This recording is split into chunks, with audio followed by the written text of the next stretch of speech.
First question says A particle start from origin. इसका मतलब हमको एक ओरिजिन बना लेनी चाहिए और ये हमने एक ओरिजिन बनाई X Y. A particle start from the origin goes along x-axis to the point 20, 0। तो आप भी ऐसा चलाइए यहाँ तक, this is 10 and this is 20, यहाँ तक पार्टिकल जाता है।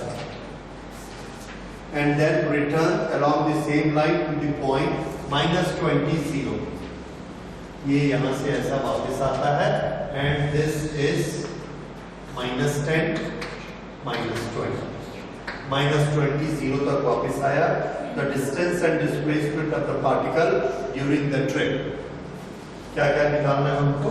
Distance और displacement। So this is a very preliminary question और दोनों आप ऑलरेडी बता दीजिए कितना होगा। Distance actual travel 16 20 20 20 60। Displacement initial final कितना लेंगे displacement? -0 -20 no -20 -0 final position minus initial position. तो फाइनल हमने ली और माइनस इनिशियल किया, so this is -20। This is displacement. Okay, so answer क्या आएगा? 60 एंड -20, राइट। उसके बाद एक ट्रिक की बात सुनिए। If you are very sure about the distance कि वो 60 है तो इसमें 60 वाला एक ही आंसर है। देख रहे हैं 4 आंसर, इसका मतलब उसी आंसर को ही करेक्ट होना चाहिए। तो इस तरह से आपको छोटी छोटी ट्रिक लगा के you will come to know कि कौन सा। अगर आपको डिस्प्लेसमेंट में कंफ्यूजन होता है 20 करें कि -20 करें तो 60 के साथ कौन है and we are sure about 60, इसलिए -20 करेक्ट है। सेकेंड देखिए, when two bodies move uniformly towards each other। जैसे ही आता है two bodies are moving तो हमारे दिमाग में क्या स्ट्राइक करता है? Relative motion. Okay, it's decrease by 8 meter per second. ये 8 मीटर पर सेकेंड जो वेलोसिटी है ये किसकी वेलोसिटी है? ए की, बी की या रिलेटिव वेलोसिटी?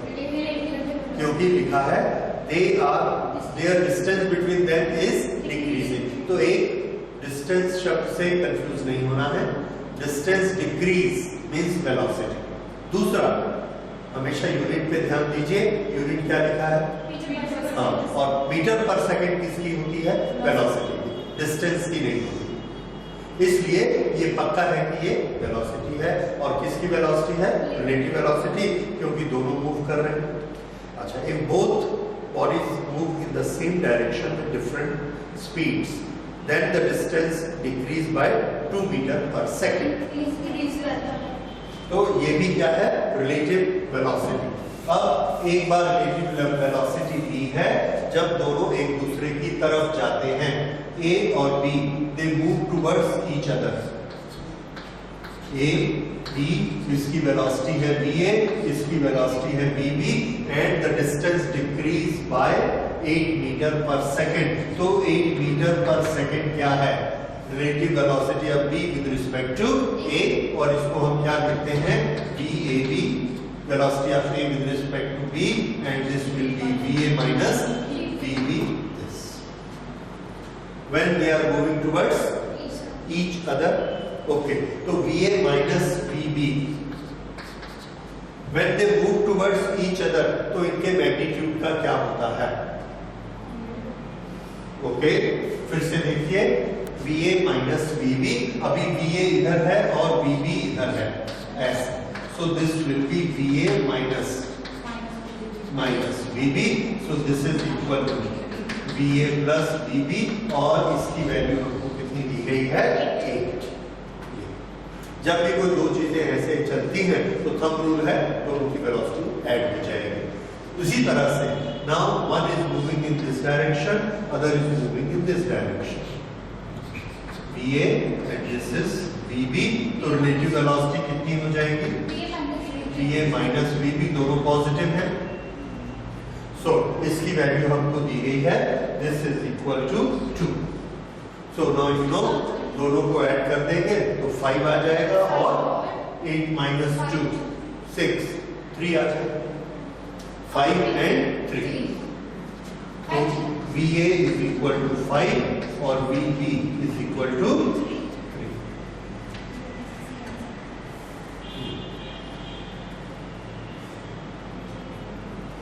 अच्छा, ये हो गया. अब थर्ड देखिए. अरे ये छोटे छोटे हैं, ठीक है, नोट कर लीजिए, फिर आगे बढ़ते हैं. An aeroplane moves 400 meter towards north, south, towards north, 300 meter towards west, 1200 meter vertical. North जाएगा, फिर वेस्ट जाएगा, फिर वर्टिकल जाएगा. अगर आप देखेंगे तो ये X axis, Y axis, Z axis, 3 axis में जाता है. और हमको क्या निकालना है? Displacement from initial position. तो ये कौन सा क्वेश्चन है?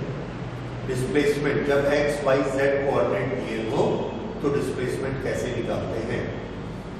तो ओरिजिन से डिस्टेंस r, इसका मैग्नीट्यूड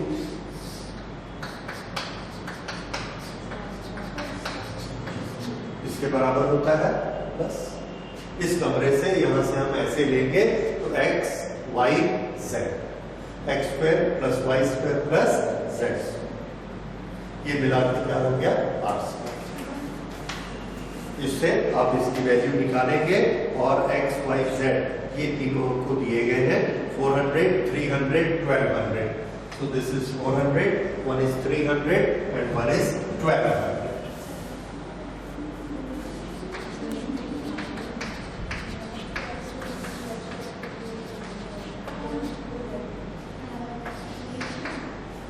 ओके, तो r की वैल्यू आपने कैलकुलेट की, कितनी आई? 100 फिर से हमने लगा दिया. So this comes to 1300. तो वो एरोप्लेन अपनी ओरिजिन से कितना दूर होगा? 1300. ओके, ये सिंगल इक्वेशन में बन जा रहे थे. अब डबल इक्वेशन वाले शुरू होते हैं. नंबर 6 लीजिए. Sliding down a smooth inclined plane. ये एक बॉडी यहां से ऐसे नीचे आ रही है. ये body is sliding down a smooth inclined plane. 1/4 of the distance. 1/4 of the distance it travels in 2 seconds. 2 seconds. Okay. It will slide down the complete plane. ये पूरा प्लेन कितनी देर में यहां तक पहुंचेगा, ये टाइम हमको निकालना है. ये पूरा डिस्टेंस हमने कितना माना? s. 1/4 s में क्या लगा? 2s. एक्सेलरेशन हमको नहीं दिया गया है, पर एक चीज हमको समझ में आती है कि ऐसे में एक्सेलरेशन क्या होता है? g sin theta. जो g sin थीटा की वैल्यू यहाँ है वही यहाँ है, वही यहाँ है, वही यहाँ है, और हमको उस वैल्यू की जरूरत नहीं क्योंकि वो सब जगह एक जैसी है. इसलिए हम एक्सेलरेशन को मान लेते हैं a. कॉम्पिटिटिव में सबसे बड़ी चीज रहती है कि आप टाइम को कैसे मैनेज करते हैं. तो आपको g को, साइन को, थीटा को मानने की जरूरत नहीं है. आप सिंपली मान लिए कि एक्सेलरेशन पूरा एक जैसा है, वो a को कितना मान लिया हमने a, और इक्वेशन बनाना शुरू कर दीजिए. क्या क्या चीज है? Distance, time, acceleration. Distance, time, acceleration, और सबसे बड़ी चीज हमको क्या मालूम है? Initial velocity. u is equal to 0. तो u इज इक्वल टू 0 से तुरंत दो इक्वेशन लिखिए, एक यहां से यहां तक, एक यहां से यहां तक. आपका आंसर आ जाएगा. लिखिए जल्दी से. कौन सा इक्वेशन यूज करेंगे कैलिमेटिक्स का? दो. x दिया है, u दिया है, a दिया है, और टाइम दिया है. नो, v क्यों ले रहे हो आप? फाइनल वेलोसिटी तो नहीं दी है. s is equal to ut plus half at square. ये सिलेक्शन आपको चाहिए क्योंकि t दिया है. अगर फाइनल वेलोसिटी दी होती तो हम थर्ड इक्वेशन लेते, v स्क्वायर वाला. इसी इक्वेशन को 2 बार लिखिए.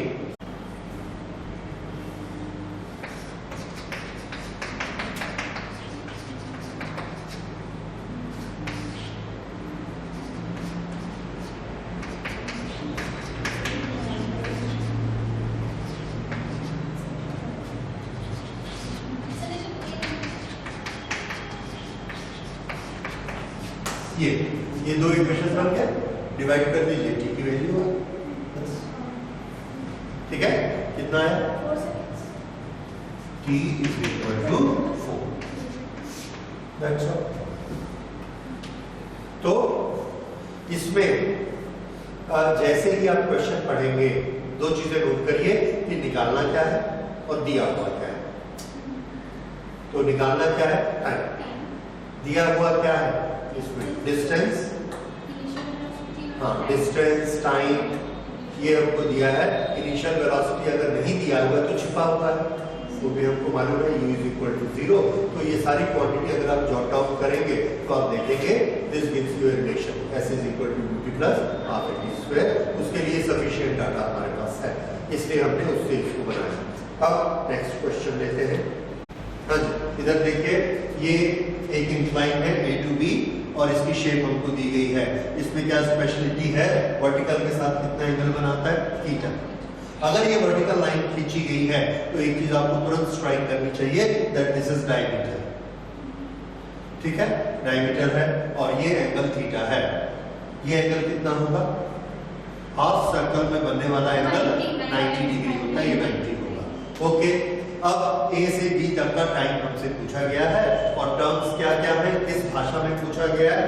तो इन्होंने दिया है आंसर में सब जी, आर और थीटा, तीन चीजों को यूज किया गया। हम भी उन तीनों को यूज करके इसका टोटल टाइम पीरियड निकालेंगे। टाइम पीरियड निकालने के लिए हमारे पास दो फॉर्मूले हैं, v is equal to u plus 80, s is equal to ut plus half 80 square. अब इसमें v नहीं दिया गया है, वो फॉर्मूला रूल आउट हो गया, एक ही फॉर्मूला बचा, s is equal to ut plus half 80 square. और उसके लिए आपको डिफरेंट क्वांटिटीज चाहिए, ut प्लस हाफ 80 स्क्वायर। इसमें t हमने निकालना है, तो क्या क्या चाहिए? S, U और A, ये तीन चीजें चाहिए। ओके, U के लिए हमें क्या दिया है? क्या दिया है कि starts from 0, a very small spherical ball slips on this wire. Okay, तो हम ये मानते हैं it starts from velocity 0। ठीक, अगर 0 वेलोसिटी से आता है तो ये वाली टर्म भी क्या होगी? 0। अब यहां से इधर नीचे आना है, हमको क्या चाहिए? S और A, और हमको मालूम क्या क्या है? G और R। तो दोनों को ट्रांसलेट कर दीजिए। ये S और ये वाला डिस्टेंस कितना है? R, तो ये डिस्टेंस भी कितना होगा? R। ये राइट एंगल ट्रायंगल है। तो पहला हमारा नॉलेज मैथमेटिक्स का क्या काम में आएगा? दैट दिस एंगल इज, ये हमको स्ट्राइक करना चाहिए। क्यों? This is a half circle. अब अगर ये 90 है तो हम ट्रिग्नोमेट्री लगा सकते हैं इसमें। ट्रिग्नोमेट्री लगाने से ये वाली जो साइड है S और ये वाली जो साइड है 2R, S अपॉन 2R क्या हो गया? No, this is base, theta के लिए ये बेस है, ठीक है। तो ये cos theta, so S is equal to 2R cos theta. ये हमने S को R की भाषा में कन्वर्ट कर लिया। अब A और G का रिलेशन बताइए। G किधर काम करता है? नीचे, तो उसका कौन सा कंपोनेंट इधर काम करेगा? G cos theta. तो A किसके बराबर हुआ? G cos theta. अब हम लोग G और R की भाषा में A और S हमने निकाल लिया, इसको रखिए, T निकाल लीजिए।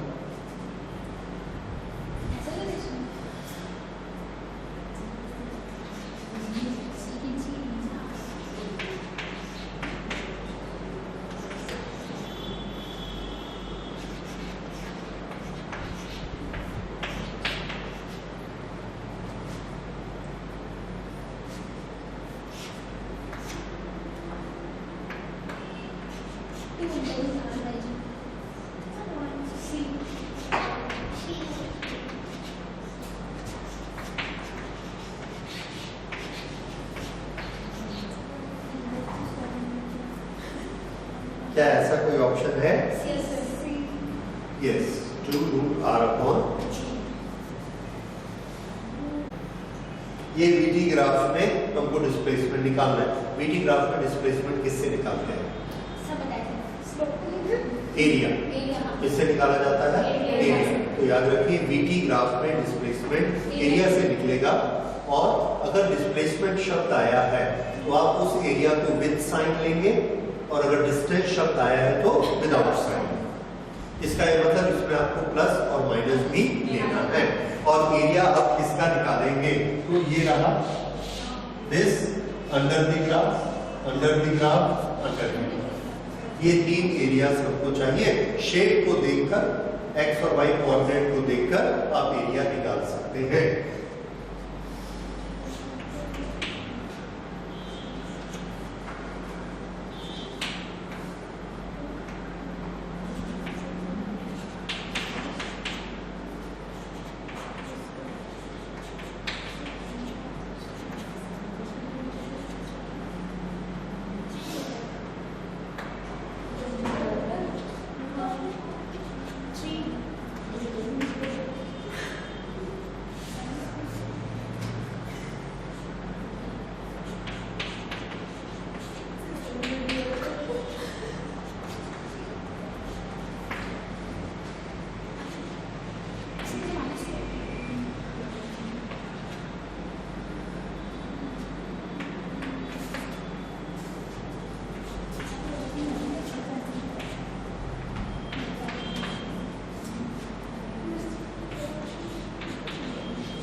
So our answer displacement is 3. अगर ये डिस्टेंस होता तो आपका आंसर 5 आता, क्योंकि हम प्लस माइनस नहीं लेंगे। Box. A body loses half its velocity. A body is penetrating a wooden block. ये एक वुडन ब्लॉक है, यहां से एक गोली ऐसे जाती है। This body has certain velocity v. It penetrates 3 centimeter and its velocity become half. तो यहां पर इसकी वेलोसिटी कितनी हो गई, v/2। इसका अगर वेलोसिटी कम हो रही है तो इसमें रिटार्डेशन है। रिटार्डेशन है मींस इस पर एक रेसिस्टिव फोर्स लग रहा है, और वो फोर्स जब तक ये लकड़ी में जाएगी तब तक लगता जाएगा। फाइनली ये क्या हो जाएगी, रुक जाएगी। Okay, before coming to rest how much distance it travels more. यहां से फिर ये ऐसा ट्रेवल करते जा रही है, और ये डिस्टेंस है x, और यहां जाकर ये रुक गई, और यहां पर वेलोसिटी क्या हो गई, c। ठीक है, इस क्वेश्चन को आपने बनाना है, और ये क्वेश्चन AIEEE में 10वीं बार आ रहा है। 10वीं बार, एक बार तो अभी अभी आपने बनाया, 2 बार बनाया। S को 2 इक्वेशन आप बनाते हैं, बस 2 इक्वेशन बनाते हैं, नोन क्वांटिटी आ जाती है, और हमारे पास इक्वेशन 3 ही है, v वाला, s वाला और v² वाला। उसी बेस से आपने सेटिंग करनी है। तो देखिए, इसको आप 2 हिस्से में कैसे बांटेंगे, सोचिए। पहला इंसिडेंट हम ये लेते हैं कि यहां से ये बॉडी चली, यहां पहुंची। आंसर में 4 ऑप्शन है, तो I think you are right. Answer क्या आना चाहिए, 4 नहीं, आंसर 4 आपने ठीक निकाला है, पर आपने ठीक से पढ़ा नहीं है। एक शब्द छूट गया आपके पढ़ने में। How much more will it penetrate, आपने 4 टोटल निकाला, राइट। तो क्या है आंसर, 1। बिल्कुल ठीक। तो पहली बार हमने सेट किया s, कौन सा इक्वेशन लेंगे ये बताइए, आपका मनपसंद आ गया आपके। तो v² - u² is equal to 2as, क्योंकि हमको ये वेलोसिटी दी है इनिशियल और ये दी है फाइनल। तो इनिशियल और फाइनल हम लेते हैं v² - u² and this is equal to 2as। पहले इक्वेशन में इसको सेट करेंगे, this will be v² - v/2²। This is equal to 2a into 3 centimetre. दूसरा इक्वेशन फिर हम यहां से सेट करेंगे, क्योंकि यहां से हम इसको जानते हैं, या आप चाहें तो इसको इनिशियल वेलोसिटी ले सकते हैं तो डायरेक्ट आंसर आ जाए। अगर आप इसको इनिशियल वेलोसिटी लेते हैं तो क्या होगा, final velocity 0 minus initial velocity v/2 का square is equal to 2a/x। अब इसको आप सॉल्व कर सकते हैं। इसको सॉल्व करेंगे तो आप देखेंगे x की वैल्यू आती है 1 सेंटीमीटर। अगर इस पूरे को आप डिस्टेंस को x मानते हैं तो वो x4 आएगा, उस 4 में से आपने 3 को माइनस करना है। और अगर इसको x मानते हैं तो ये डायरेक्ट यहां से यहां तक आप निकालेंगे 1 आ जाएगा। अच्छा सुनिए question, speed up to identical cars are u and 4u। Initial speed है, दोनों में हमने ब्रेक लगाई, ओके। उसके बाद u वाला भी थोड़ी देर में जाके रुक गया, 4u वाला भी थोड़ी देर में जाके रुक गया। अगर ये दोनों ऐसे रुक जाते हैं तो डिस्टेंस का रेशियो क्या होगा, ये हमको निकालना है। तो डिस्टेंस का रेशियो निकालने के लिए आप इनिशियल वेलोसिटी दी गई है और डिस्टेंस हमको निकालना है, तो इसका दोनों का आपस में क्या रिलेशन होता है, ये चीज आपको पता होनी चाहिए। तो इसको निकालने के लिए तरीका देखिए। एक तो ये है कि आप पूरा इक्वेशन बनाएंगे s is equal to ub plus half a t square. दूसरा मेथड है, एक चीज फॉर्मूला आप अभी से याद कर लीजिए, s का फॉर्मूला इनिशियल वेलोसिटी के साथ क्या होता है। जब कोई चीज रुकती है तो उसकी फाइनल वेलोसिटी क्या हो जाती है, 0। और थर्ड इक्वेशन को अब लिखिए। Third equation is v square minus u square is equal to 2as। So a इसमें कांस्टेंट है, अगर a इसमें कांस्टेंट है तो s किसके प्रोपोर्शनेट होता है, u स्क्वायर। u कितने गुना बढ़ रहा है, 4 टाइम्स, तो s कितने टाइम्स बढ़ेगा, 16 टाइम्स। That is answer. ये ट्रिक याद रखिए कि s और u इनका आपस में क्या रिलेशन है।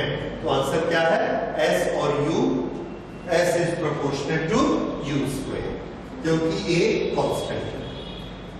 ठीक है, इससे हमने बनाया s1 is proportional to 1u का square, s2 is proportional to 4u का square, and this is s1 upon s2। अब हम करेंगे, कितना आ जाएगा, 1/16। ये क्वेश्चन AI में 4 बार पूछा जा चुका है और उसमें रेशियो को क्या रखते हैं, एक बार 2 रखा, एक बार 3 रखा, एक बार 4 रखा। तो इस तरह से, पर टेक्निक वही है, 2 बार आपको इक्वेशन। और इसमें हम ये चाहते हैं कि s और u इनका रिलेशन आपको याद रहे कि u का स्क्वायर s के प्रोपोर्शनल होता है, right. From a building, balls A and B are thrown such that A is thrown upward, B is thrown downward. VA and VB are their respective velocity on reaching the ground. Then VB, VA, इनका आपस में क्या relation है, दोनों एक समान होंगे, एक बड़ा होगा और एक छोटा होगा। इसके ना बहुत सारे वेरिएंट आते हैं इसी क्वेश्चन के। किस तरह के वेरिएंट आते हैं, आपको इनिशियल वेलोसिटी को ध्यान पे देना है। एक हमारे पास बिल्डिंग है, इस बिल्डिंग की छत पर खड़े होके यहाँ से हम बॉल फेंकते हैं। इस बॉल को कितनी वेलोसिटी से किस डायरेक्शन में फेंकना है, ये आपको क्वेश्चन में बड़े ध्यान से देखना है। अभी बताइए, ये 2 बॉल्स को कैसे फेंका जा रहा है। अच्छा, जिसको हम ऊपर फेंक रहे हैं उसके पास इनिशियल वेलोसिटी है या नहीं है, तभी वो ऊपर जाएगा। जिसको नीचे फेंक रहे हैं उसके पास इनिशियल वेलोसिटी है या इनिशियल वेलोसिटी 0 है, हम उसको ऐसे ड्रॉप कर रहे हैं। बुक इसमें क्वेश्चन में क्या लिखा है,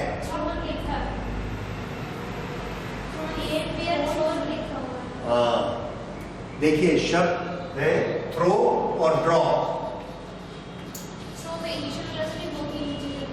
थ्रो में इनिशियल वेलोसिटी होती है और ड्रॉप में नहीं होती। तो ये लिखा इट इज थ्रोन डाउनवर्ड और from such that A is thrown upward, B is downward, both vertically. Okay, इनको और क्लियर करना था that both are thrown with the same velocity or with different velocity। ये नहीं लिखा है तो हम ये मान लेते हैं, नहीं इनिशियल वेलोसिटी उसकी बात कर रहे हैं, तो हम ये मान लेते हैं दोनों की इनिशियल वेलोसिटी u है। ये दो बॉल हैं, एक बॉल ऊपर गया इसकी वेलोसिटी u और एक बॉल नीचे जा रहा है इसकी वेलोसिटी भी u। ठीक है, अब ये ऊपर जाएगा ऐसे गिरेगा और ये वाला डायरेक्ट ऐसे गिरेगा। इस वेलोसिटी का नाम दिया va, इस वेलोसिटी का नाम दिया v, va एंड vv, ये दोनों की वेलोसिटी है। अब हमको बताना है va और vv का क्या रिलेशन है। तो va और vv का रिलेशन आप ही निकाल लीजिए। किस चीज से निकालेंगे, क्या चीज दोनों ने va और vv निकालना, फाइनल वेलोसिटी। फाइनल वेलोसिटी हमारे दो इक्वेशन में आती है, first v is equal to u plus at और third v square is equal to u square। इसमें से आप कौन सा लेंगे, क्या इसमें टाइम इन्वॉल्व है, नहीं दिया है, तो थर्ड इक्वेशन बचा। थर्ड इक्वेशन क्या है, v square is equal to u square plus 2as। ये पहले के लिए लगाइए, va is equal to u square 2 minus js। s is what, distance, height। ये इनिशियल पोजीशन थी, ये फाइनल पोजीशन। नो, बस यही पर यही कैच है जो कि वो आपको टेस्ट करना चाहते हैं कि डिस्प्लेसमेंट की डेफिनेशन आपको याद है कि नहीं। राइट, तो डिस्प्लेसमेंट क्या होता है, इनिशियल टू फाइनल, कहीं से भी मुड़कर आए इट इज इमटेरियल। तो हमारे लिए चीज बहुत इजी हो जाती है कि डिस्प्लेसमेंट हम इसका कितना लेंगे, s। अब ये बताइए इसका डिस्प्लेसमेंट की डायरेक्शन आप किधर लेंगे। हाँ, थोड़ा सा डायरेक्शन को देखिए, u किधर है, ऊपर, g किधर है, नीचे, तो s किधर है, नीचे। तो s भी कैसा लेना पड़ेगा हमें, माइनस माइनस। तो ये हो गया va square is equal to u square plus 2gs। ये बात समझ में आई। हमने ऊपर क्या लिया है, पॉजिटिव। अब सेकेंड इक्वेशन,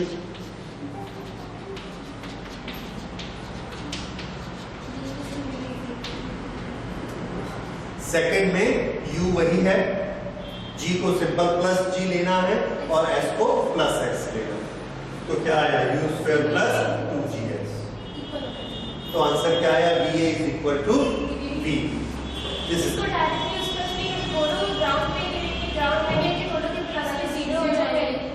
नहीं, देखिए दो एक्शन है, एक हवा में चल रहा है, दूसरा जब ग्राउंड में टकराता है तो उस पर फोर्स लगता है, वो फोर्स उसको रिटार्ड करके जीरो बनाता है।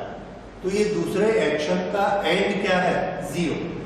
लेकिन हमारा क्वेश्चन पहले पार्ट में, पहला पार्ट क्या है, हवा में, दूसरा पार्ट क्या है, जमीन में टकराने के बाद। तो आप जो बात कर रहे हो जीरो होता है, सेकेंड पार्ट का एंड है। और वो आंसर किसका पूछ रहे हैं, फर्स्ट पार्ट के एंड का, कि जब ये जैसे ही ग्राउंड पर पहुंचता है उस समय उसकी वेलोसिटी v है, टकराने के बाद नहीं, टकराने के पहले। ठीक है, तो ये कंफ्यूज नहीं होना है कि कोई भी चीज जमीन से टकराती है तो उसकी फाइनल वेलोसिटी जीरो होती है। नो, वो सिर्फ तब आएगा जब हमको फोर्स के क्वेश्चन आएंगे कि टकराने के पहले और टकराने के बाद। उस समय टकराने के बाद हम v लेंगे, टकराने के पहले ऊपर से जो गिर के आई वो वेलोसिटी। अच्छा, ये क्वेश्चन हो गया, so VA is equal to VB।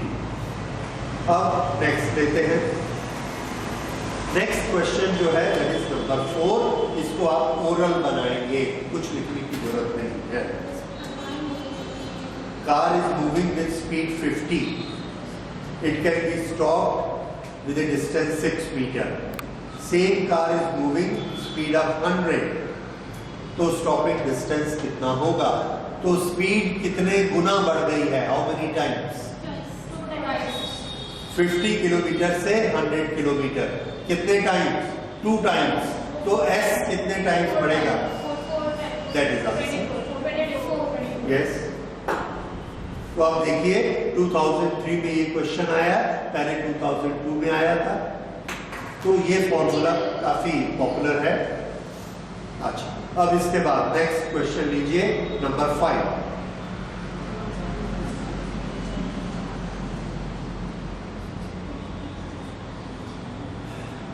A ball is released from top of a tower, height h.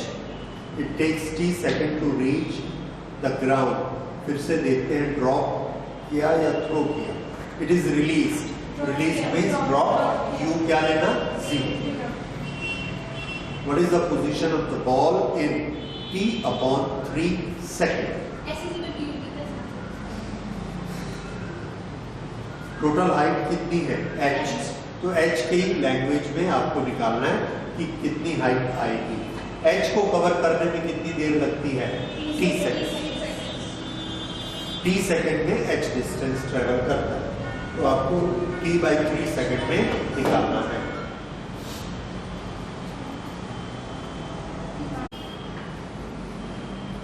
एक बिल्डिंग की हाइट h, यहां से यहां गिरता है, इसको टाइम लगता है t/3 में ये ग्राउंड से कितना ऊपर होगा ये हमको निकालना है।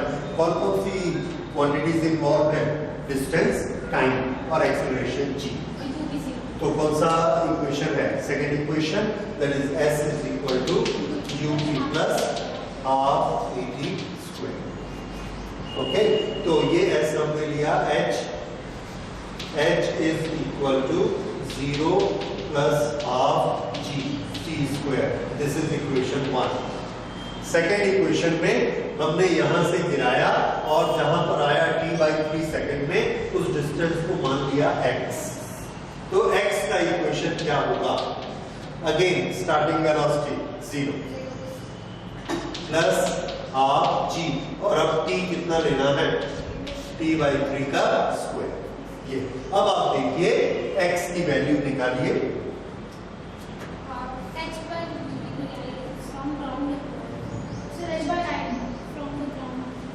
ये राइट, तो x की वैल्यू कितनी आ गई? h/9, और ये डिस्टेंस हमने x कहां से लिया है? ऊपर से। आंसर हमको क्या देना है? Ground. So from ground h minus h/9 is equal to 8h/9। ये आ गया height from the ground where it will reach after t/3 seconds.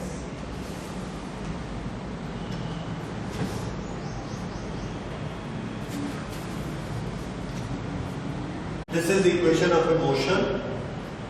T is equal to ax square plus bx, where x is displacement, t is time, a and b are constant. This is the equation of motion. अब हमको निकालना है acceleration.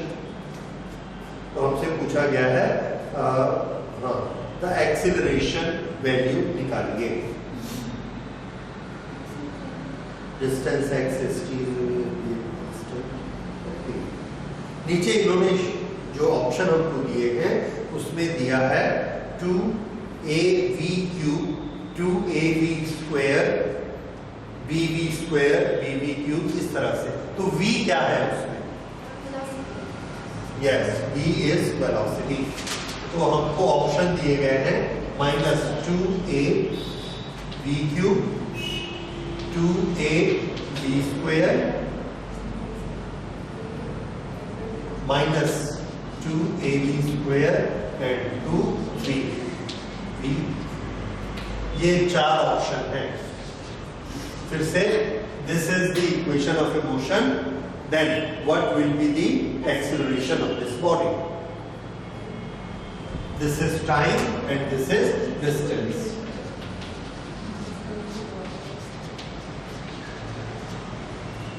Okay, where v is velocity.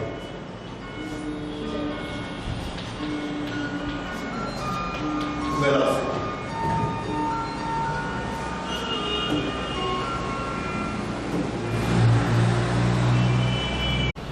ये जो expression दिया है इसको with reference to T differentiate करिए तो dt by dt कितना हो जाएगा 1 और उधर dx by dt आएगा जहां जहां dx by dt आता है उसको v लिखते जाइए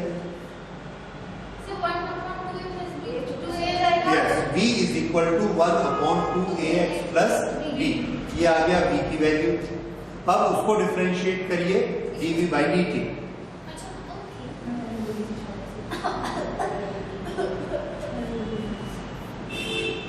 तो ये एक सिंपल मैथमेटिक्स का सम है बेसिकली इसमें फिजिक्स की बहुत ज्यादा बात नहीं है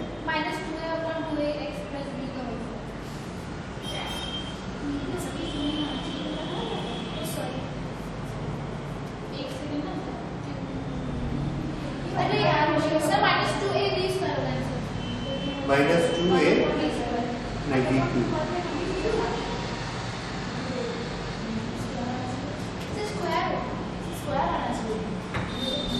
ओके इसको डिफरेंशिएट करते हैं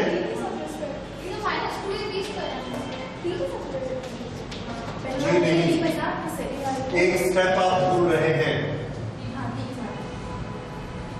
इसको विद रिस्पेक्ट टू टी किया तो ये कितना आ गया 1 फिर 2ax dx by dt plus b और ये कितना हो जाएगा बोलिए dx by dt ये ठीक है so this is equal to 2axb plus bb ये आप लोग का ऐसा ही आया अच्छा ये आ गया 1 तो इसमें b की वैल्यू आपने निकाली this is 1 upon 2ax plus ये v की वैल्यू आ गई इसमें अभी एक वेरिएबल पड़ा हुआ है x एनीवे ये v की वैल्यू आई और हमको क्या चाहिए acceleration which is dv by dt इसको हमने dv by dt किया इसको dv by dt करने के लिए differentiate with reference to t अगर हम इसको डिफरेंशिएट करेंगे विद रिस्पेक्ट टू t तो ये कितना आएगा अच्छा dx by dt भी बचेगा ना जी हाँ जी वो आप भूल गए हाँ तो कोई हाँ ठीक है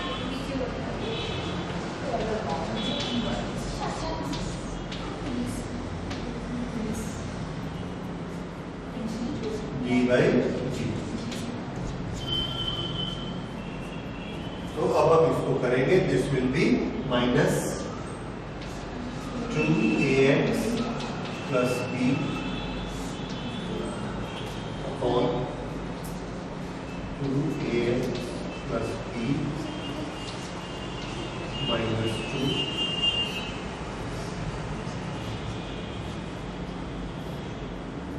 माइनस 1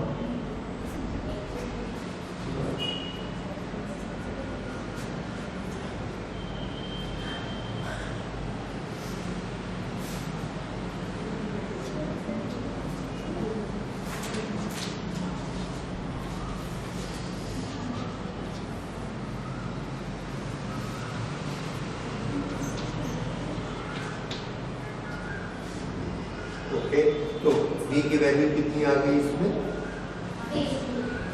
b को डिफरेंशिएट किया 0 2a plus 0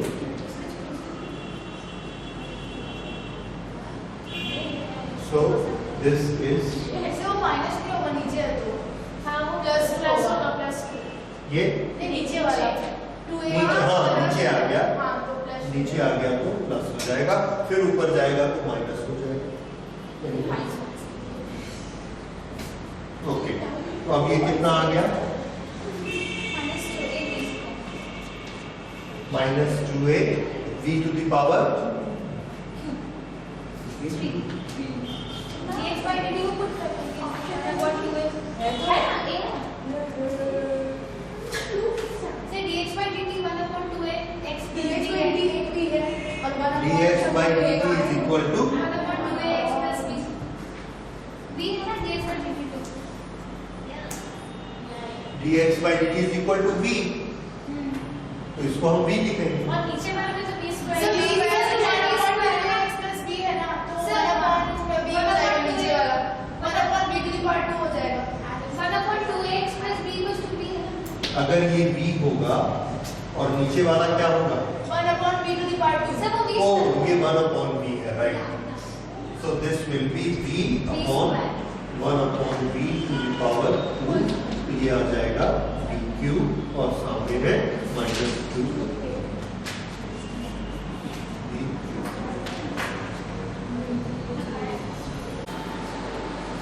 A body is rest at x is equal to 0. चूंकि यहाँ x is equal to 0 दिया है, इसलिए हम यहाँ पर कोऑर्डिनेट बना रहे हैं। ये है x is equal to 0. The body is at rest. Rest से हमने क्या निकाला? u is equal to 0. ये रिजल्ट निकाला। x is equal to 0 and t is equal to 0. It starts moving in positive x direction with a constant acceleration. यहाँ से ये body start होती है और इसके पास एक्सेलरेशन है a, और ऐसे ये आगे बढ़ते जाएगी। Okay. At the same instant, another body passes through x is equal to 0, moving in the positive x direction with constant speed. यहाँ से एक बॉडी और चलती है, ये पीछे से आ रही है, इसके पास कुछ कांस्टेंट स्पीड है v, ये उसी v स्पीड से ऐसा चलते जाती है। जैसे ही ये बॉडी यहाँ से पार होती है, ये बॉडी यहाँ से स्टार्ट होती है। ये हमको दिया गया है। तो शुरू में जब ये स्टार्ट होती है और जब ये यहाँ पर होती है, तो ये है बॉडी नंबर 1 और ये है बॉडी नंबर 2। तो 1 और 2 में किसकी वेलोसिटी ज्यादा है?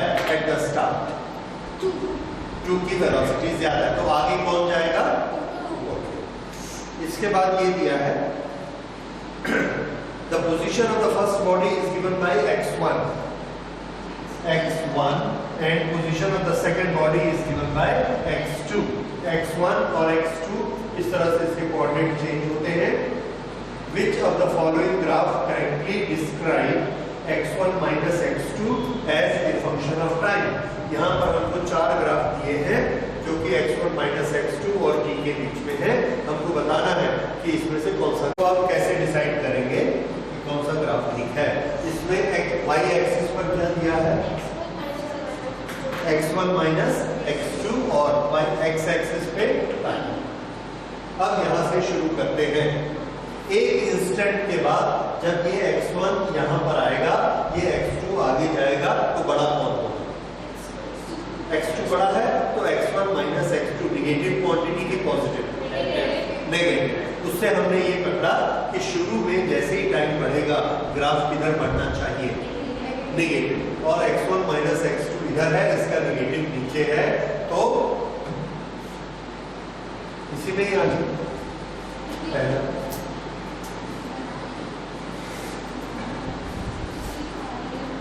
अच्छा, इसके बाद क्या होगा?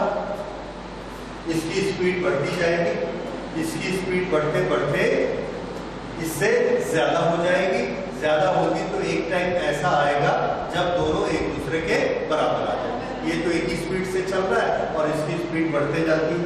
जब दोनों एक दूसरे के नीचे आएंगे तो उस समय x1 minus x2 कितना हो जाएगा? 0, और वो टाइम ये है। इस टाइम में x1 minus x2 0 हो जाएगा। उसके बाद x2 बड़ा हो जाएगा और x1 छोटा हो जाएगा। सॉरी, x1 बड़ा हो जाएगा, x2 छोटा हो जाएगा, तो x1 minus x2 पॉजिटिव हो जाएगा और ये पॉजिटिव दिख रहा है। तो पहले माइनस नेगेटिव नेगेटिव, फिर 0 और फिर पॉजिटिव। इससे हमने पहचाना कि ये वाला ग्राफ करेक्ट है। ओके, इसके बाद